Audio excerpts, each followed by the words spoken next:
간단하게 하지정맥류는 이렇게 분류를 한다. 1단계에서 6단계까지 있고요. 그 다음에 두 번째 단계는 말 그대로 하지정맥류라고 해요. 근데 이제 한 가지 여기서 생각해 봐야 될 거는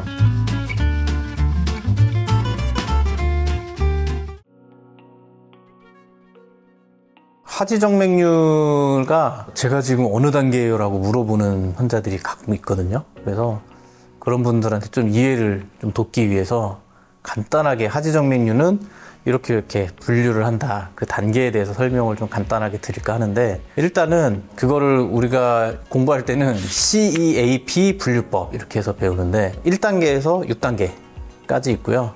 보통은 1단계, 2단계는 우리가 이제 알고 있는 혈관이 보인다든지 튀어나오는 거, 그걸 얘기하는 거면 3단계부터는 일종의 합병증으로 진행하는 단계이기 때문에 2단계만 돼도 이런 하지정맥류 시술의 적응증이라고 생각을 하고요.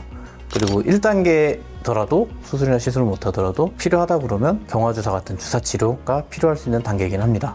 그래서 이제 차근차근 하나씩 얘기를 해보면 C1번 첫 번째 단계가 있는데, C1 단계에서는 쉽게 말하면 거미양정맥 또는 망상정맥이라고 하는데, 이게 실핏줄 같은 거 막 있잖아요. 실핏줄 같은 게 막 다리에 보이거나 늘어난 망상정맥이라고 하는 파랗게 피부 밑에서 비치는 그런 혈관이 보이는 경우를 우리가 이제 첫 번째 C1 단계라고 하고, 그 다음에 두 번째 단계는 말 그대로 하지정맥류라고 해요. 우리가 알고 있는 거, 이렇게 돌출되고 꾸불꾸불하게 변형이 있고 그런 거를 하지정맥류 C2 두 번째 단계라고 그러고, 보통은 요 두 번째 단계 있는 환자들이 많이 찾아오죠. 근데 이제 한 가지 여기서 생각해 봐야 될 거는, 겉으로 보이진 않지만 안에서 혈관이 3mm 이상 직경이 늘어나 있고 거기에서 초음파에서 역류가 보인다. 그거는 겉으로 보이는 건 아니더라도 C2 두 번째 단계로 생각을 합니다. 어떻게 보면 겉으로 보이는 게 다가 아닌 병이긴 하죠. 그 다음부터는 이제 오래되고 묵히다 보면 이제 다리가 붓습니다. 그래서 C3,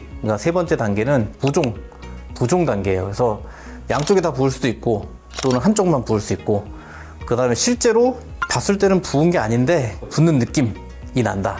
압박감, 팽만감 이런 걸 느끼는 단계를 C3라고 그러고, 그 다음에는 이제 이 단계를 넘어가기 시작하면 다리에 피부에 변화가 오기 시작합니다. 합병증이 좀 더 진행을 하는 거죠. 그래서 피부에 뭐 색소 침착이 오거나 아니면 피부가 건조해지거나 아니면 이렇게 습진같이 변하는 거, 이거를 4단계 C4 단계라고 그러고, 그 다음에 이제 다섯 번째, 여섯 번째로 넘어가면 그때부터는 피부가 이제 아예 결손, 궤양이 온다고 되어 있는데, 다섯 번째는 궤양이 생겼으나 궤양이 이제 조금 나았다. 그래서 힐링된 궤양이 있는 단계를 5단계. 그 다음에 여섯 번째 단계는 피부에 결손이 오면서 궤양이 생기고 그게 실제로 진행된 궤양으로 남아있는 거를 여섯 번째 단계라고 합니다. 그래서 이제 겉으로 우리가 눈으로 봤을 때 분류할 수 있는 거는 이렇게 6가지고요.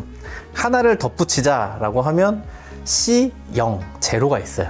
제로는 뭐냐면 겉으로 보이는 건 아무것도 없어요. 근데 거기에 이런 하지정맥류와 관련된 증상이 있다라고 하면 분류상 S, 증상이 있다라는 거 붙여서 C0S, C0S라고 해놓으면 겉으로 보이는 거는 아무것도 없는데 증상이 있다, 이렇게 분류하기도 합니다. 그 외에도 이렇게 좀 세세하게 분류하면 복잡하긴 하지만, 어쨌든 내가 지금 어느 정도인가 라고 생각한다면 지금 말씀드린 이런 것들을 잘 한번 떠올려 보시면 나랑 이렇게 비교 대조해 보면 내가 지금 어느 정도 되는구나 라는 건 아실 수 있지 않을까 싶습니다. 내가 지금 어느 정도입니까? 물어보는 사람한테는 그 정도 됩니다 라고 얘기하는데, 이게 보면 6가지가 있으니까 두 번째예요 하면 자기는 그렇게 막 심각하지 않다고 생각을 하는데, 사실은 두 번째에서 세 번째로 넘어가는 단계부터는 우리가 합병증이 생기는 단계다 라고 생각을 하기 때문에, 실제로 정의로 좀 좁은 정의를 얘기하면 정맥 부전, 만성 정맥 부전이 시작되는 단계이기 때문에 어떻게 보면 초기라고 생각하겠지만 초기가 아니라 어느 정도 진행한 단계가 2단계다.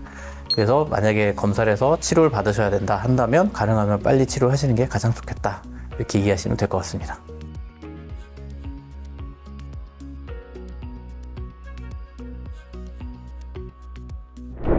오늘 영상에서는 이 간단하게 하지정맥류의 단계에 대해서 설명을 좀 드렸는데, 이게 어떻게 보면 내가 눈으로 봤을 때하고 실제로 초음파로 진단 검사를 했을 때하고 이게 다를 수 있거든요. 그리고 내가 갖고 있는 증상과 이런 겉으로 보이는 분류가 안 맞을 수도 있어요. 우리가 이게 눈으로 보는 거는 눈으로 보이는 거고요. 실제로 혈관 상태를 검진하는 거는 또 진단 검사이기 때문에 내가 하지정맥류가 의심스럽다 한다면 하지정맥류 클리닉에서 정확하게 정밀하게 진단을 받아보시길 추천드립니다.